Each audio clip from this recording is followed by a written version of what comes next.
Hey Matric, welcome back to another video. In this video we're going to take examples from the 2021 November paper, question 5. Okay, it is about the hyperbola, and then in this question we are given the f of x is equal to -1 over x minus 3 plus 2. Okay, in our previous video we went through the hyperbolic equation, the hyperbolic formula, and then we discussed what each and every single term in the hyperbola stand for and how to also sketch a graph. If you haven't watched that video yet, I would advise you to pause this video and actually go back to the previous video where I explained every single thing step by step, so that you shouldn't get lost when I'm trying to answer this question. Okay, but in this video I would just gonna scroll through it as quick as possible, but I wouldn't spend so much time explaining it much. We're gonna try and solve the question, but if you still lost or if you find yourself lost somewhere, just go back to the previous videos that I did on the hyperbola and recap. Okay, so on the previous video we learned that the hyperbola. Okay, we learned that the general formula for the hyperbola is a over x plus a p plus a q, and we also learned what each and every single term here stand for. We learned that the q is actually it's an horizontal asymptote. The q moves the graph up and down. When the q is positive, the graph moves up. Then when the q is negative, the graph moves down. Okay, and we also learned the p, what does the p stand for, and we learned that the p is a vertical asymptote. And then we also learned that p is x is equal to p. Actually, that's it. So the p moves our graph vertically. Okay. What do we learn about a? We learned that the a is the shape of the graph. The a is the shape of the graph. It tells us what shape of the graph we have. When a is positive, then we have a graph that looks like this. When a is negative, then we have a graph that looks like this. Okay, this is what we recapped from, this is what we studied from the previous video, and I hope you go back through it so that you should understand everything about it. So I'm gonna skip right into the question and try to solve the question. Okay, the first question says write down the equation of the asymptote of f. Okay, we know that our asymptote is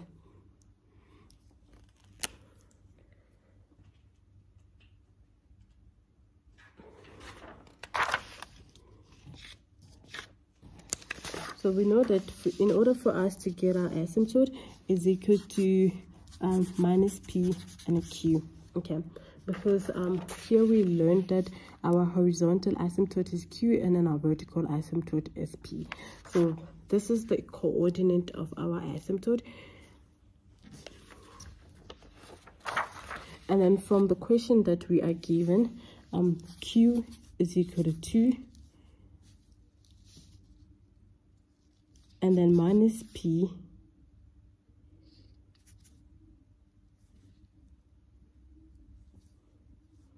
is equal to 3, minus 3, and then p is equal to 3. Okay, just because this was given to us as negative, that's why I wrote the value of p straight as minus, and then I tried to solve for p, whereby I divided both sides by the minus, and then I get that p is a 3. Okay, I hope it's making sense to you guys. I'm sure y'all haven't been lost so far. We're still on the same boat, right? So the next question says determine the coordinate of the x-intercept of f. So we're determining the coordinate of the x-intercept of f. So in order for us to find the x-intercept, we have to let y equal to 0. Finding the intercept. So question 2, we are finding the x-intercept. Okay, and then in order for us to find the x-intercept, we need to let y equal to 0. And from what we are given, f of x is equal to -1 x minus 3 plus 2.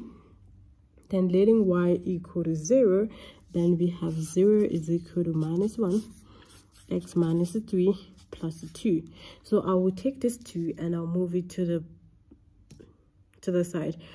I wouldn't want to move this yet. I would rather move this because this 2 is a 1 term on its own, and then it's very easy to move that. Please, matriculants, do not try to move this first, because these are the mistakes that matrix makes in the exam, and you end up losing your marks. Every single term, every single step in the math exam does count, and it gives you a marks. So I'm gonna move that there. Then I get a -2. Then I have -1 x minus 3.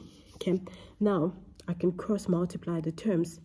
Okay, if I cross multiply, then I have -2 x minus 3 minus 1. Okay, those terms move there, and then here there is a -1 here. Okay, now I can try to solve for my x. Multiply it throughout. Then I get -2x plus 6 is equal to -1.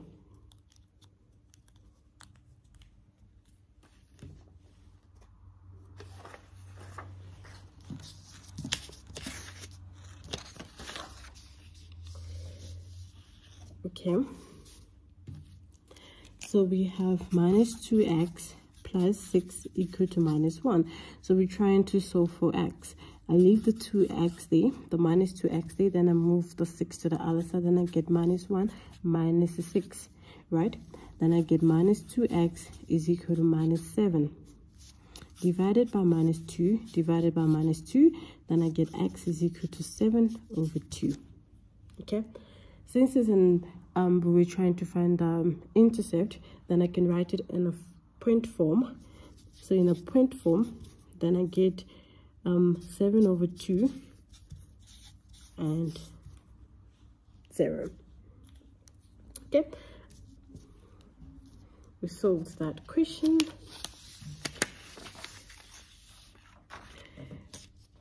And then we have the third question. The third question says, write down the coordinate of the y-intercept of f. So on the previous question, we solved for the x-intercept. And in this question here, it's asking us to find the y-intercept. Finding the y-intercept meaning let x equal to 0. Okay.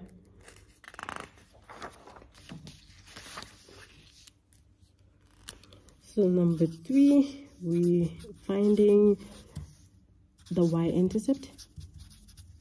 So we let x equal to 0. Okay, if I let x equal to 0, then I have f of x is equal to -1 over x minus 3 plus 2.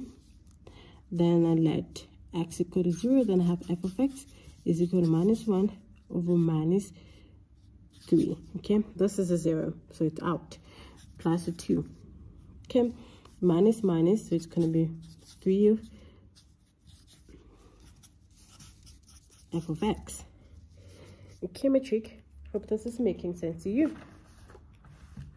And then if I go to my calculator, I do 1 over 3 plus 2, then I'm getting 7 over 3. So my f of x is equal to 7 over 3. Writing it in a point form, then I have 0 into 7 over 3. It is important to actually write this point form, because at the end you never know when you've been asked to draw a graph. And if you have been asked to draw a graph, it's easier to put on the point if you know, like, okay, I have different point form and all of them has to be plotted into the graph. Okay.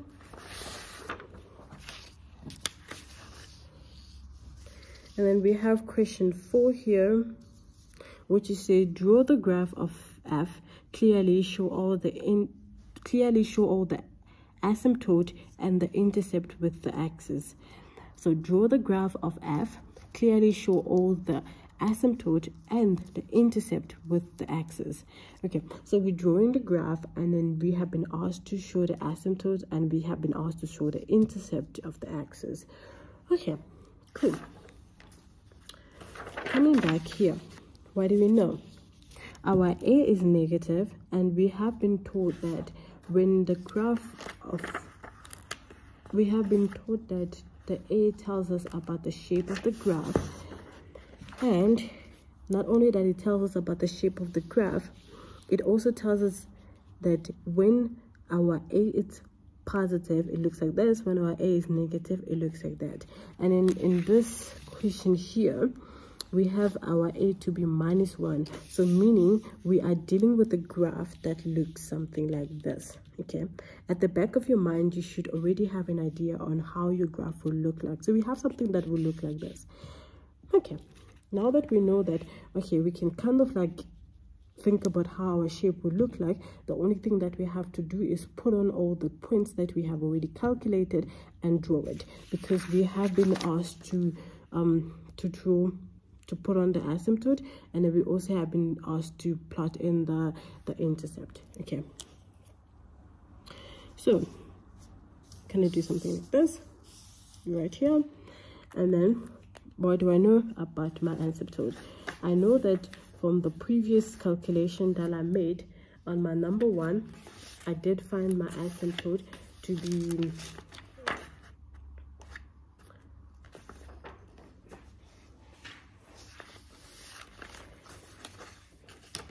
so from the beginning, when we started, we did find that our asymptote was equal to 3 and 2, right? So we had p which was equal to 3, and then the q which was equal to 2, right? So I'll bring it right here.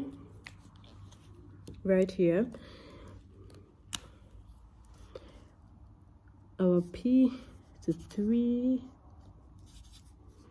and then here we estimate that to be a 2. Okay, so that is our asymptote. I will just put it in, and then I'm going to draw something like that and something like this. Okay, now I have my asymptote. And then what else do we need to put? We need to put the intercept. Okay, we need to put the intercept. What do we know about the intercept? The first point of the intercepts that we find was when we let y equal to 0, finding the x-intercept. Then we found out that it was 7/2 and 0. Okay, when I take my 7/2, then I get that it is 3.5. Okay, here it is, 3.5. And then the second point of the intercept we find by letting x equal to 0, we find that the answer was 0 and 7/2. So 7/3, I meant 7/3 is 2.333. 2.333, plotting it here, then I get 2.33. Okay, so here, and here, and here, and here, something like that. Okay, it's not really perfect, but this is it.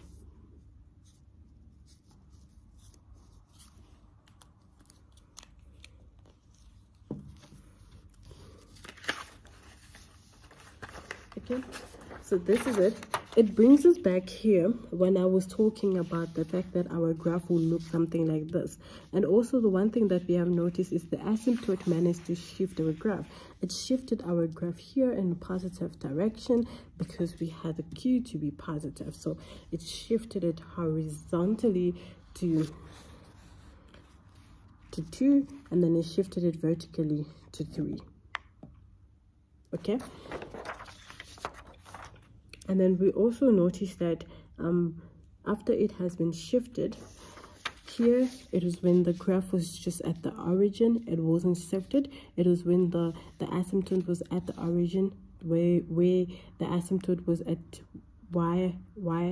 y-axis, when the vertical asymptote and the horizontal asymptote was either on the y-axis or on the x-axis. This is how the graph looked like. And then this is what happens when the asymptote has been shifted. But if you check it properly, the shape of the graph, where the graph has been drawn, is still on the same quadrant, is still in the first quadrant, and it's still on the fourth quadrant. That's what I said. When you know how the graph will look like already at the back of your mind, then you just will be able to tell when you are doing wrong or when you are going in the wrong direction, rather than when you do not know and you're trying to assume how does the graph look like when it's positive or how does the graph look like when it's negative.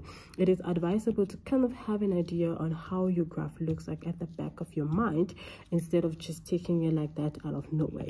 Okay guys, hopefully this video was very useful to you. Hopefully it was useful for your test revision, exam revision. If you find it very useful, do not be greedy. Share the videos with the other student, and don't forget to like, comment and subscribe. Watch other videos on the hyperbola too, because we got a lot of it.